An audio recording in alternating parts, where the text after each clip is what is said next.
up, guys? My name's Jake, and today we're making cheese quesadillas. All you're going to need is cheese and a tortilla and a pan or a griddle. I'm using a griddle.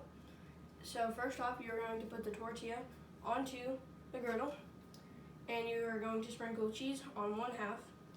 If you wanted to make a grilled chicken quesadilla, you would go ahead and put the chicken on with the cheese, and you are going to fold it in half.